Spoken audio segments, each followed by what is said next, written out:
Welcome, episode 6 of The Card is Going to Change, presented by AIW, Absolute Intense Wrestling, based here in beautiful Cleveland, Ohio, and sponsored by Smart Mark Video and the This Is Awesome Wrestling Show. Make sure to subscribe to the show on iTunes, Stitcher, and the Google Play Store.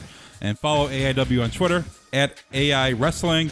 Get on Facebook, Instagram, and visit www.aiwrestling.com for events, merch, and more. I am your host, Glenn Moore. Joining me in studio, like always, co-owners of AIW, John Thorne and Chandler Biggins. This week's topic is Girls Night Out. There have been 17 events here for AIW of Girls Night Out, and we're going to get into all the ladies have come through AIW, the stories, backstory of Girls Night Out, everything. How many hours we got? Not all of them, I hope.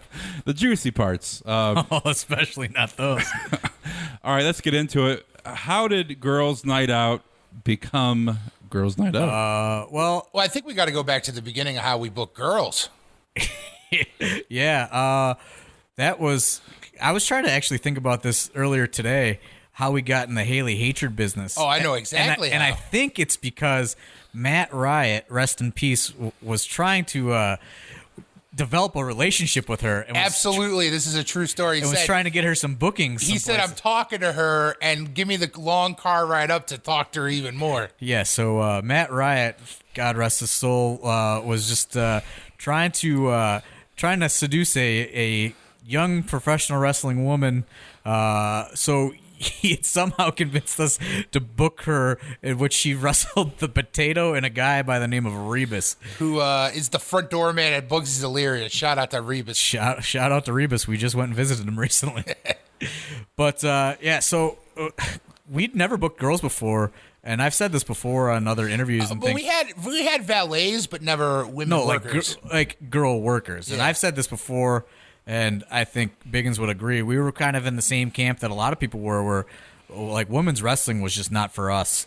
It wasn't something that we particularly sought out or watched or enjoyed. And I mean, at the time, Cleveland All Pro, they had a lot of the women in the one-piece bathing suits and the Bambis and the Peggy Lee leathers, and it just wasn't our cup of tea. Yeah, so like even Cleveland All Pro would have like Mickie James sometimes or Beth Phoenix, but that was few and far between, and it just wasn't something, especially at that time. I don't know what I was 23 years old or something. That just wasn't my wrestling. All I cared about was like high spots and hardcore death matches and ECW shit. That like now that's the complete opposite of my taste. But at the time, it just wasn't something we were interested in, and we booked Haley Hatred on this Matt Riot recommendation.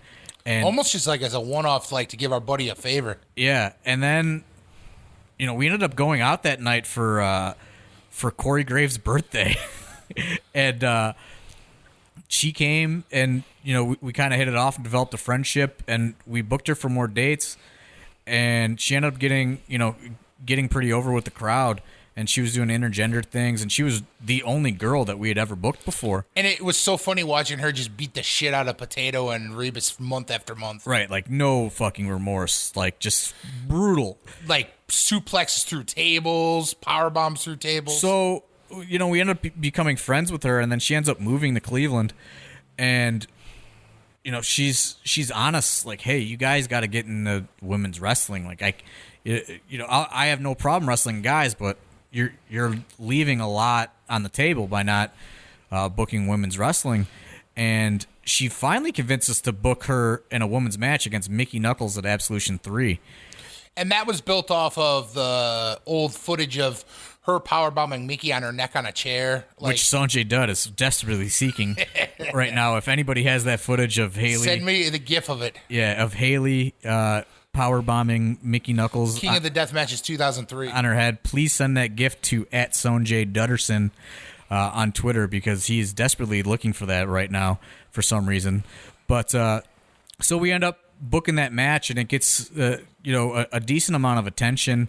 It was a good match. It definitely changed our perceptions, probably on at the time what they were on women's wrestling, because to the extent of what we'd been exposed to, just like the majority of what everyone was exposed to. It was Divas matches and bra and panties matches and things like that. I definitely wasn't following Shimmer or anything, or Volcano Girls or whatever you want to call it at that time. So this definitely kind of opened my eyes personally to the potential of featuring women's wrestling in AIW. And Haley was honest, hey, you guys got to do more, and there was a company based in middle Ohio near Columbus or something like that did an all women's wrestling show, and we had heard that it drew all these people, and they had these huge crowds for I don't know, maybe they did 2 or 3 of them, and so we hear that, and then Haley is just constantly on us. And then the final straw was... Well, this is the best part, which this shows you how kind of, I don't know. Like it was a fluke, kind of. Yeah, like we were kind of in a local wrestling war, so to speak, with another promotion, and we had access to their photo bucket, which they would upload all of their future shows. But they had no idea we could see them. So, we're in this, kind of local feud. But we would have spoilers about everything they were doing. But we would know what they were doing before they did it. So you were pulling a little Eric Bischoff going on here. But the funny part was the fucking guy would put them up weeks ahead of time because he was such a bad speller that he would do 5 or 6 different drafts. Yeah, he would put them up, and then whoever was in his camp, his panel of would be like, oh, you spelled that wrong, fix that, do that. So we had access to this photo bucket, so we would always know what they were gonna do 3 shows down the line or whatever, and then we would plan for it. So they upload this flyer, and it has 3 or 4 women's workers on it, and we're like, fuck, they're doing an all-woman show. And then it had April Hunter, and it says April Hunter has a major announcement that's gonna change Cleveland wrestling or something. Right. So we're like, fuck, they're gonna do an all-woman show. So on a fucking whim, oh my goodness, we book an all-women show, right? We're like fuck it, dude. They're not doing. And Haley's like, you might as well make it a tournament for a belt. Yeah, and we're like, fuck, that's great. We only got to book 8 girls. We could find 8 girls. Yeah, and we knew a guy who made belts, and it was a rush order. Yeah, so we're like, Van Hughes, shout out to Van Hughes, who one day Barjitsu. Yeah, I'll tell a crazy story about it on one of these podcasts. But anyway, so we're like, fuck, we got to beat these guys to the punch. We're doing a fucking all woman show before. They had uploaded this flyer, and it was I don't know, set for June or something, and we're like, fuck it, man, we're doing a show next month. Which is March, yeah. So we're like, we're doing a show fucking right now. So Haley comes over to my house where I was living at the time, and we fucking sit down, and we're like, who we gonna book? So she was already working in Southern Ohio with Jessica Havoc, so that was already done. Yeah, Jessica Havoc was probably the first draft pick for Girls Night Out. We knew Jennifer Blake because of Shimmer. And UWA Hardcore. And UWA Hardcore. Prohibition recommended it was more UWA Hardcore because Josh Prohibition had been he had booked UWA Hardcore in Canada, so he recommended her, and he had recommended Jennifer Blake because she had these crazy ass matches and would wrestle guys and stuff. And then Alice in Wonderland was, I think, just started doing Ring of Honor or was about to, and she was a well-known indie girl. She was just booked based on how she looked, 100%. Yeah, trying to be nice, but had no idea. And I don't even remember how we found Sammy Lane. Sammy Lane, we just emailed girl. We would just not email. We're just MySpace messaging girls. Yeah, because this is back in MySpace. Hey, we're putting together an all women's event. And then Super Oprah, we had worked with a lot, and she was a gimme because we had worked with her so much. Right. And then we had 1 spot left. No, we had 2. Mary Elizabeth. Yeah, and that was a Haley pick. Yeah, who is now Kelly Klein. She was on the very first Girls Night Out, and then we had 1 spot left, and I believe it was Haley that recommended this girl, Brittany Force, and I had texted her, I got her number or something, and we negotiate this deal, and then she's like, well, first off, the deal was we were going to give her a small amount of money, but then she was going to work for 8x10s. Yeah, because this was a kind of a scheme that we used to do to book people, or whatever you want to call it, people don't like. They all want merch, but they don't have like the means to get merch. And at the time, we had this like really fucking fancy printer, so we were able to make people 8x10s, which that's like cash for them. So we would work out these deals where we would do like an 8x10 like deal instead of money. So we'd give you like 100 8x10s instead of $100, but like 100. One time Brian Danielson got like 600 8x10s. Yeah, so we would work these deals where we paid people in 8x10s because they can turn that into so much more money. Yeah, and it cost us nothing to make them at the time. Because at the time we had like an ink system that it was just unlimited ink. We were just pumping out like 8x10s, and like we didn't have money, gold. And we didn't have money. Like that's the thing is like we fucking had no money. I didn't even have a job at the time. So it was just anything we could do, any kind of barter system. Any sort of hustle that we could do so we didn't have to like come up with actual real cash. Yeah, we would do it. So anyways, this girl sends us pictures, and we're looking at them, and it's her laying down with the women's WWF women's title, and we're like, what did we get ourselves into? But whatever, Haley says she's good. Haley puts her over. Later on, I don't even know how this came about. She like demanded her money before she got in the ring. She texted you the day before, and she goes, "I've heard a lot of unsavory things about you. I want my money waiting for me at the door." Which her money maybe could have got 2 items off the Chipotle menu. Yeah, it wasn't that much money. It was just kind of like very an FU. Yeah, like very offensive. Like, hey, I want my $40. It wasn't even that. Yeah, or whatever it was. It was $20 fucking. I'll put it on Front Street. So she was mad about $20. You can get 3 burritos for $20. Hey, you get double meat now. I don't eat Double Mexican meat food, man. I don't eat Mexican food. Never been there. I only eat chicken nuggets. But I don't got those there. And soup. So anyway, like that's turns into a fucking like ordeal, which was stupid. But we were very worried that like wrestling fans weren't going to be so receptive, especially the local fans. So we booked like half male matches on Girls Night Out, maybe even more than half. I can't remember. I know like it was Josh Prohibition wrestled Johnny Gargano, I believe, on Girls Night Out 1. Faith and Nothing had a squash match. Yeah, who do they squash? Like the Beverly Brothers. Oh, John Karanka. But yeah, so we kind of just like throw this deal together on a whim, essentially to try to beat this other local promotion to the punch. Which I could reveal now. April Hunter's big announcement was she was going to ref a women's match. Yeah, they were just going to have all women's match on a show. But we were like, fuck, man, they're doing an all women show. Fuck them. We're beating them to the fucking punch.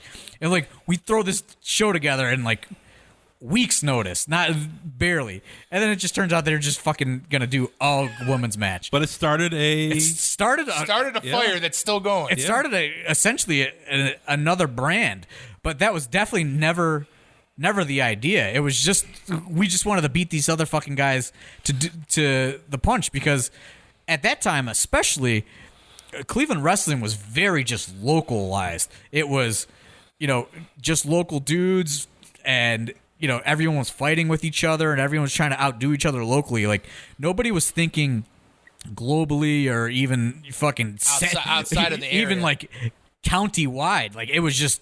Everyone was thinking on a 15-mile, like this is our world, sort of thing. So we're just like trying to beat these fucking guys to the punch, and then it turns out that now it's grown into we're coming up on our 18th show on August 6th, which doesn't seem like a lot, but it for sure is for something that wasn't even supposed to be anything. It was just honestly, it was supposed to start as like a fuck you to another local promotion, and then just built, and then it ended up being good. And then what really was like opened our eyes is at that point we were we'd sell fucking 10 DVDs of a show or something.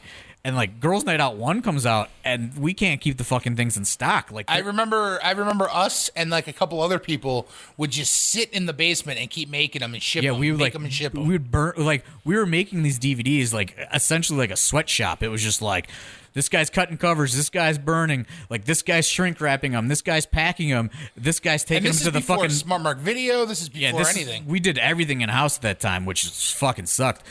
But like. we're essentially running this fucking like bootleg kind of like, factory assembly line to get these girls' night outs like in the mail, because we had never experienced anything like that, like this at all. Like we were distributed on Smart Mark Video, but we were making. No, not even back then. We weren't. Okay, all right. So even when we got on Smart Mark Video, though, we were doing like $100 every 6 months or something. Like nothing. Like we couldn't fucking give AIW DVDs away. So this was like, what the fuck is going on? And what's crazy is we still sell that DVD. Girls Night Out 1 is probably by far in the history of AIW the best selling, because I still make that fucking DVD. Yeah, and lo and behold, there's Haley Hatred going, fucking told you so. And she, I had nothing, I couldn't even respond. I'm just like, you're right. And a couple crazy things happened that day. The night before, we had all gone out to dinner, like the AIW management, and we went to a restaurant. And by the time I got home, I was the sickest I've ever been in my life with food poisoning. And G&O was actually one of the first shows I almost missed. So I've been to every AIW event. G&O was almost the first one I missed. And then if it wasn't even for me, we had the Rebus and Potato that Haley was feuding with. Rebus, we had to call the ambulance because he got a stinger somehow. Like he got brought in the hard way over a guardrail. I don't even fucking remember that. Yeah, we had to call 911. He thought he broke his neck. He had to leave it in an ambulance. The first time we ever had to call an ambulance is at a girl show with a fucking plant in the audience getting brought in the hard way over the guardrail. Yeah. So that's just kind of how it all started. And then the second one, we didn't even have confidence in it, even though it was selling good, just because I think we were nervous about. Yeah, I think can we do it again? Was it lightning in a bottle? I think it took like a year or something. I don't know how long. And the only reason we did it was because we had a deal with a bar. Yeah, bar bought it from us. Like a bar got wind that we did all women's wrestling and offered us a considerable amount of money to book it, so we had no risk. And it was some kind of deal that they set up with Metro Mix, which was like a Yelp back in the day on the internet. Oh yeah, remember that? Yeah. And 3 Owls vodka was involved somehow because they had bubblegum vodka. So between every match, you give out free bubblegum vodka. Yeah, it was at McCarthy's downtown, which when they used to have this big event room, this big kind of hall. And, that was the first time we ended up booking Sarah Del Rey because we had everything paid for. So we're like, fuck, let's put together. And we're like, Haley, who do you want? You're the champ. Yeah. And that was her number one request was Sarah Del Rey, because Sarah Del Rey was and probably still is, even if she's not even active, the best women's wrestler in the fucking world. So, again, that one turns out well. And, it just one of those things that was never supposed to be anything really. And then we were worried about it again because we couldn't find another something. McCarthy's didn't want it again because they had put something else in that room and they didn't have room for us. So then the third one we were super nervous about, but then we decided a year later we were going to run it ourselves, and somehow we got hooked up with a 7-foot-tall girl, Isis the Amazon. Oh man, from the Learning Channel. Yeah, she's on the Learning Channel right now, isn't she? Yeah, My Giant Life or something. Yeah. So she was for those of you who have no idea who we're talking about, she was supposed to be on NXT season 2, I believe, or 3. It's whatever the female season whatever was. The all woman season was supposed to be. With AJ Lee, and then she got replaced by Caitlyn. I think we've discovered her because I went to the Gathering of the Juggalos with Colt Cabana, and she was there, I believe. And something like that. Yeah, I forget. she was there, and somehow she was taking bookings, or I don't know. But I had seen her at the Gathering of the Juggalos because Colt Cabana had brought me there because he was going to make a documentary, a Wrestling Road Diaries, and I was the cameraman. And that's a story for the next episode. For another episode, whatever. But anyway, I believe that's where I first saw Isis the Amazon. And then somehow I think you asked her for her contact info and she gave you an email for an agent or something. Yes. So whatever happens, we booked this. She's 6'10" or something, but we said 7-foot-tall woman. And, we bring her in and we set her up with all this fucking media because we're we have this 7-foot-tall female professional wrestler. Because to get professional wrestling on channel, like a channel news or any kind of local TV, almost impossible. But like somehow I send these, I send out these just cold press releases, and like, we're getting contacted by like the local Fox affiliate, Fox 8, and she gets this big segment on the morning news, and like lifting up the anchor, like play wrestling with them. So then whatever, they get high rating or something. I don't even know how they know that early. I think the program director came down and was like, "What is going on? Like, right. This is awesome." I'm like, so we leave, and I'm in my car, and Fox 8 calls me, and they're like, "We want to do a whole other feature on this girl that's going to run at 6 p.m. tonight before your event." So I have to like take her to like an MMA school. Like and Akron, and they have her like practicing MMA for the news cameras. I don't know why. That's just what they wanted, and we end up like drawing such a huge crowd to see this girl because of all the media exposure that she got.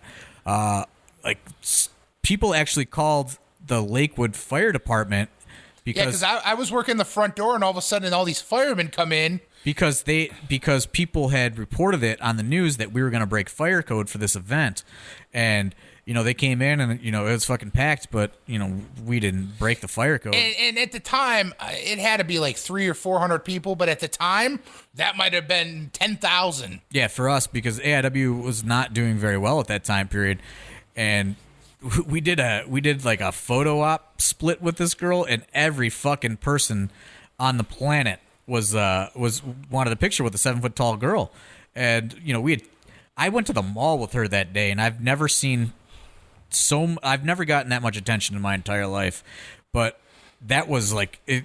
Because not only is she 7 feet tall, but she's extremely well endowed, and she wears probably about well endowed. She has fake boobs, and she probably has about 5 inches of clothing on. Yeah, so it's just a spectacle. She's a spectacle, and so we book her, and that goes well, and then we get an email from her agent who wanted royalty payments because he said her appearing on a DVD was not part of the agreement. And I think he said something about like you can't sell your DVD in FYE or something. I was like, "Don't worry, man. We're just selling it on shop.aiwrestling.com." Yeah. So we end up not bringing her back. We were going to bring her back all the fucking time. But then shortly after she retired anyways. But yeah, her agent was just awful to deal with.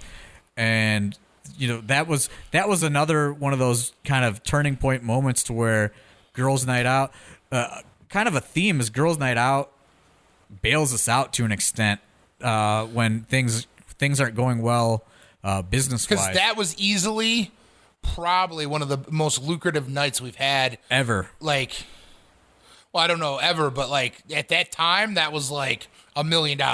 Right. And it was just, one of those things where we're like, fuck, we got to do another Girls Night Out. And like at the time, that was between like us doing everything in house and like Smart Mark was editing our DVDs, but we still had to film them. So by the fourth one, Smart Mark was fully on board taping our shows.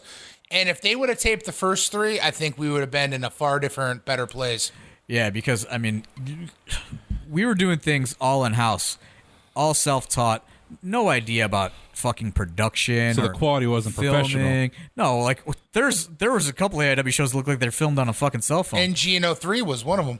Yeah, because this guy Justin Doan, he brought a camera that he had to get started with a pencil. Because literally we had a former partner that was a cameraman, and he had his own cameras, and then one day he just is like, I'm not bringing them anymore. And he just quit. So we're like, who can we get? And we get this guy, fucking Justin Doan. Who we were fully confident in because he said he went to the Ohio School of Broadcasting until Thorne sees him in the back turning on his cameras with a pencil because there's no on-off number 2 pencil. He's got to shove a number 2 pencil in there to get the tapes rolling. And that's when I met Mike Burns from Smart Mark Video. Like, I knew all the guys from Smart Mark, and the first time I met Mike Burns, I just begged him, you got to come film our shows. We're desperate. We will do anything. We got this guy that's filming with a pencil. Yeah. But, yeah, so since Smart Mark Video came on board, I think that was the thing that saved us. That has desperately helped grow the Girls Night Out brand. I think that helped grow everything. Well, yeah, for sure. And we've ended up working with so much talent now. And like we got on board a lot with Dave Prazak because it's a lot cheaper to bring over these girls internationally when we work together with Shimmer and some of the other women's affiliates. But definitely Dave Prazak has helped us with booking some of this foreign talent. Like he was instrumental. I mean, not even the foreign talent. He's just helped us a ton in general, overall.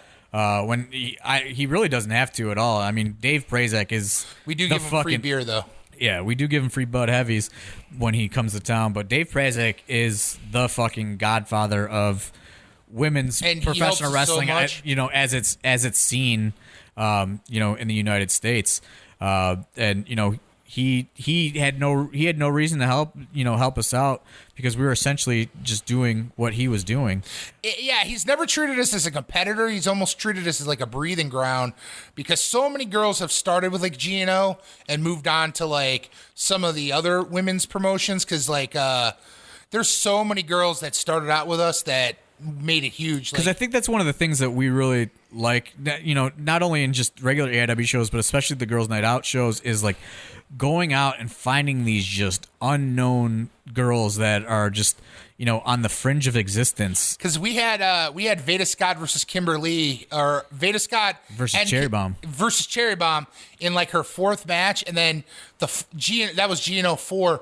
GNO 5 it was Kimberly and Veda in like their first like probably right around double-digit matches. And like I recently uploaded on the AIW YouTube account like Heidi Lovelace, who at the time was wrestling as Miss Heidi. That was her name. And she was just a girl that came along with another girl. And she wrestled Crazy Mary Dobson. And if you watch that match at that time, they have evolved and developed so much more since then. But that's just kind of what we enjoy, is like we enjoy finding these girls that are rough around the edges and try to give them a platform, give them a place to develop and learn and work with some of these veteran girls. Because what's crazy is how many girls come up to us and they go, "This is the first time anybody's ever asked me to do a promo." Yeah, and like we try to do all these different things because it's easy to just go and book the girls or the talent that everybody knows, but I think it takes a little more I don't know, finesse or whatever you want to call it to go out and find these girls that nobody's ever really heard of, like like Jasmine and like Alexia and Nicole, like they were doing like nothing, especially in America, and there's all sorts of girls that we've gone out and found, and they've gone on and developed themselves into like Allison Kay was a girl we were the first place that ever put her on a real show outside of her home promotion in Michigan. Right, and she was she debuted at the Jack of All Trios Night 2, and if you go back and watch Jack of All Trios Night 2, it's like a totally different person. It's like a totally different person, but Allison Kay is one of those girls that we had been booking, and then she just got better and better and better, and she moved on very quickly, and she was she main evented I don't know how many Girls Night Outs. She was a staple of Girls Night Out. She still is a staple of Girls Night Out. Now she's gone on, she's gotten signed by TNA, and she's the Knockouts champion currently, which is killing it, which is fucking crazy. There's all sorts of girls, people like Athena. I can't take responsibility for that, but we definitely put her in high-profile situations. Yeah, in high-profile situations to where maybe she wasn't, high-profile outside of Texas. She was the best. Yeah, and she was Athena. I can't say enough good about, because every single show had some sort of fucking travel issue. Her flight would get canceled, and she would always find a way. There was one Girls Night Out, I'm not sure, I think it was maybe 11 or 12, where her flight's canceled. She's has no way to get there.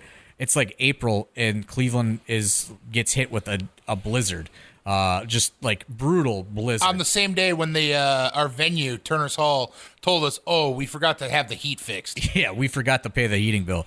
So like Athena just, she's just the type of person that's not going to miss a show.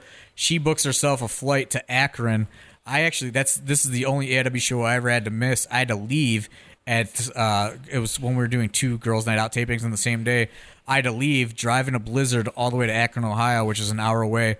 Get Athena, and it took you what, like 2.5 to even get down there? Yeah, it took me forever. Get Athena, drive her all the way back to Turner's Hall, and we had to actually like film her match that was supposed to happen. Like she had to wrestle twice on the same taping. We had to like edit it together. And her and Mia Yim probably had the best girls match we've ever had. Yeah, which is you could see for free on YouTube.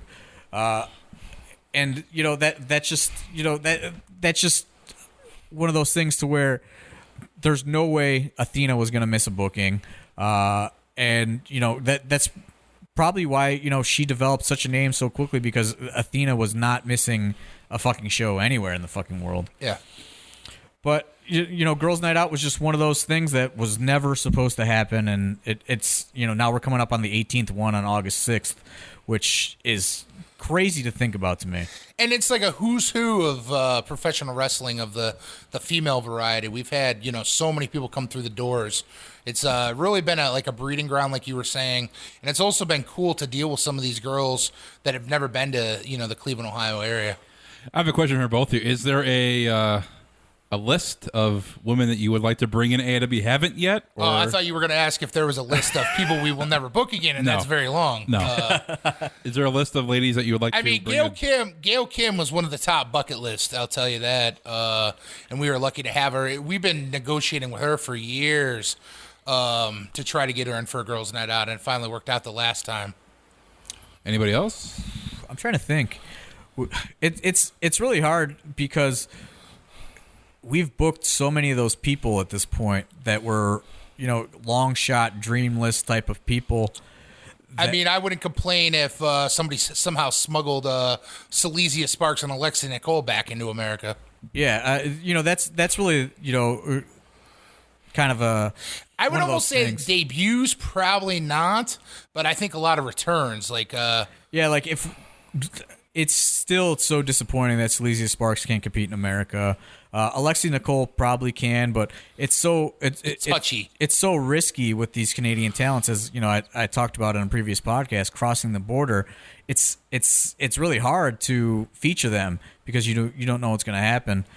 But I think Vanessa Craven is probably a girl that we want to bring in. But again, with the Canada stuff, she's a girl that we've tried to book numerous times.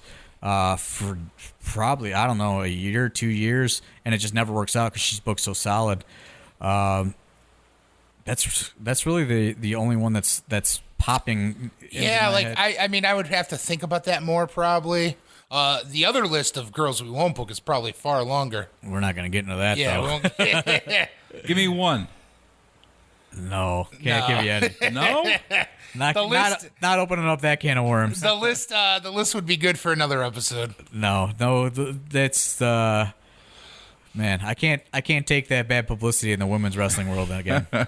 So I mean, it's safe to say that Girls' Night Out is going to be. It would be always be a staple of AIW throughout the year. It's not something that we could do all the time. Yeah. And it's hard to work in, honestly, with everybody's schedules, because we'll have half the girls are available on this date, half of the girls are available on this other date, and then we're trying to compromise.